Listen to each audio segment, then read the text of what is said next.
All right, man, peace. So now this will be part 3 in the series pertaining to the NBA playoffs preview. This part is going to focus on the Golden State Warriors versus the San Antonio Spurs series, as well as the New Orleans Pelicans versus the Portland Trail Blazers series. So they're going to talk about it, and I'm going to chime in. But welcome back, everyone, and let's get back into these NBA playoffs. We're going to focus in on the Warriors and Spurs because they will tip Game 1 tomorrow at 3 on ABC. Golden State without Steph, but San Antonio really hurting without their best player, Kawhi Leonard. Stephen A., Dub Spurs, who you got? Let me say this first off. I was watching Fox Sports 1, and they had the former coach of the Phoenix Suns. I believe the brother's name is Earl Watson. And he predicted that the San Antonio Spurs would beat the Golden State Warriors. And many of the reasons that he gave directly correlated with many of the suspicions that I had in regards to why I felt like that series would be elongated. I don't think that the Spurs will win, but I do think that it could go 6, maybe even 7, depending on how sloppy the Golden State Warriors are. Now, as I'm filming this, they're playing Game 1, and for the vast majority of Game 1, the Golden State Warriors have been in the lead. And they've had a rather sizable lead, anywhere from 10 to 17, 18 points. But I do suspect and expect the San Antonio Spurs to win at least 2 games in this series, if for no other reason than their competitiveness. But we'll see. If Golden State plays top-notch defense, they could make it a very quick series. I got the Warriors. I mean, what's there to talk about here? I mean, they might get the Spurs might get swept. I just want to give them one game out of respect for the great Popovich. But I'm at a struggle. I'm at a loss to find out how they're gonna win a game. LaMarcus Aldridge has had an outstanding regular season. He's going to have to really ball out. LaMarcus Aldridge will have to average 30 points a game for them to have a chance to win 2 to 3 games in this series, much less the series itself. I don't think that they're going to have enough offense to win the series, but if he can give them anywhere from 27 to 32 points a game in this series, they could stretch it out to 6 or 7 games. Outside of him averaging 23 a game, their second best scorer is Rudy Gay at 11.5 points. I mean, I just look at it from the standpoint that, listen, Kawhi Leonard's been out all year. He's not coming back. So what else do you have? I don't know, even without Steph Curry, how you have the firepower to beat them. But the Spurs can get hot with Danny Green, Patty Mills. That's my point, Stephen A. Smith. And they do have the best home record in the NBA this season. Right now, I would say the Warriors in 5. But if the Spurs were to take it to 6 or even 7, it wouldn't shock me.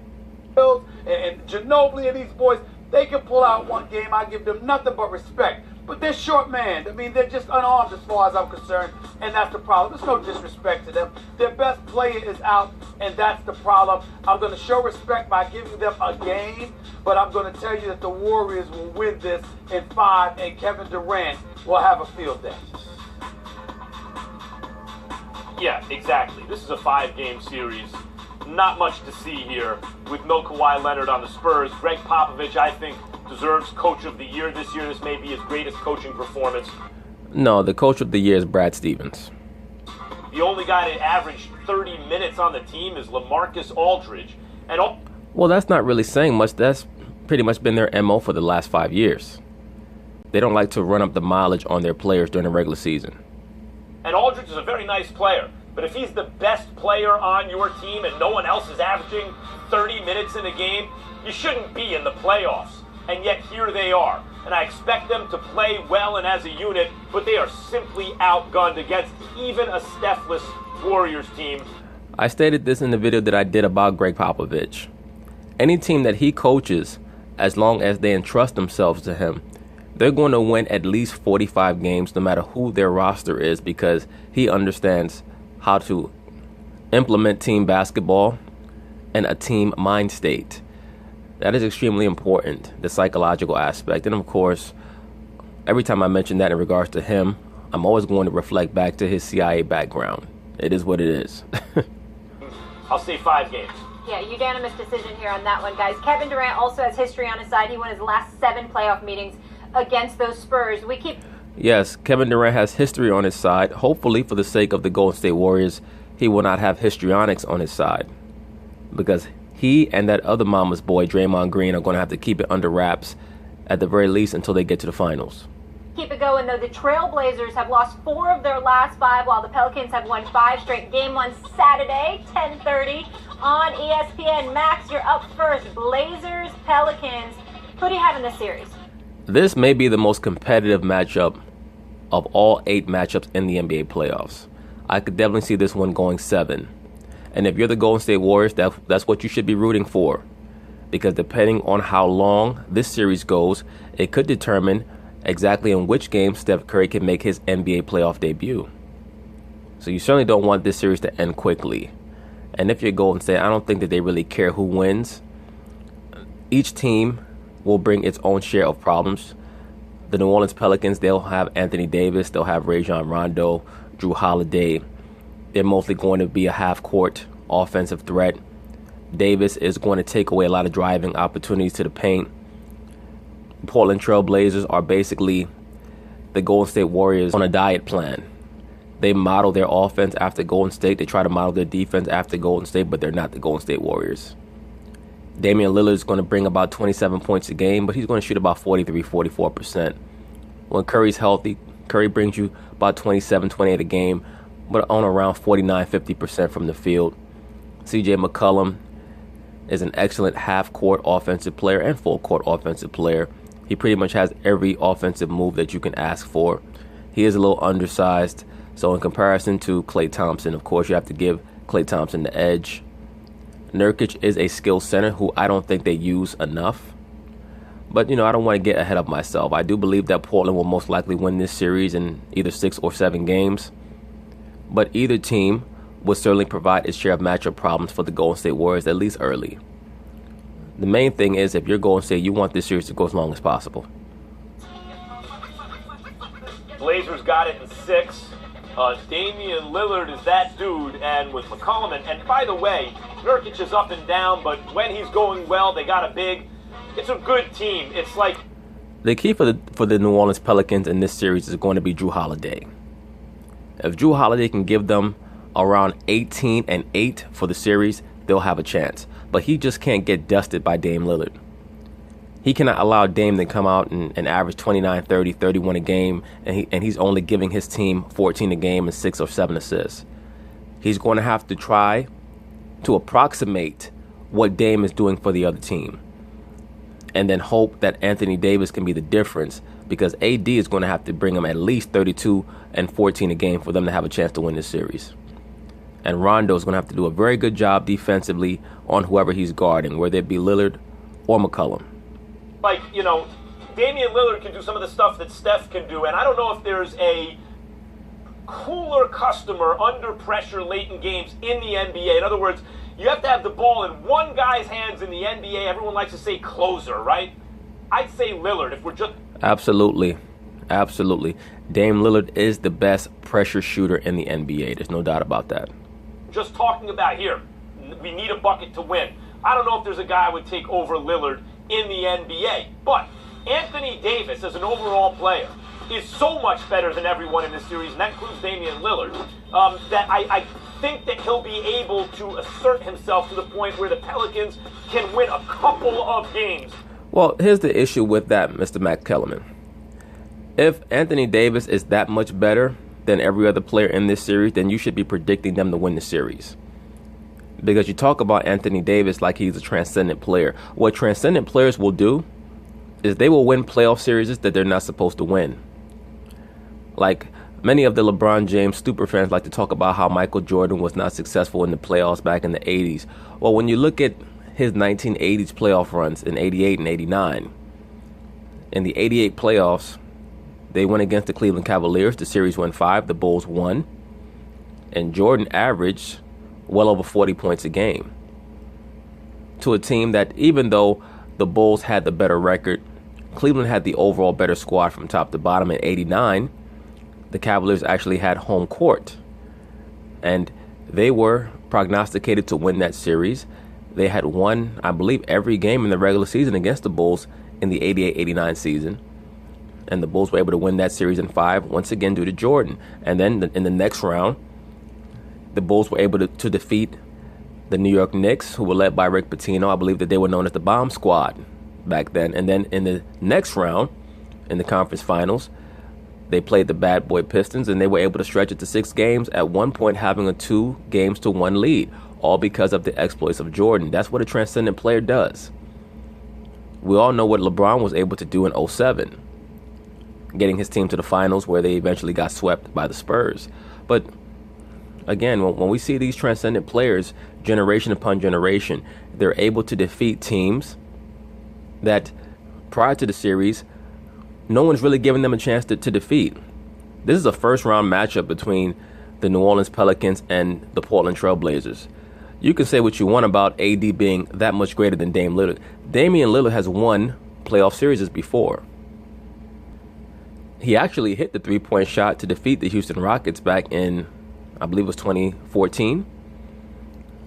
I believe it was James Harden's first or second year there, where Dame Lillard hit the game-winning three-point shot to end that series.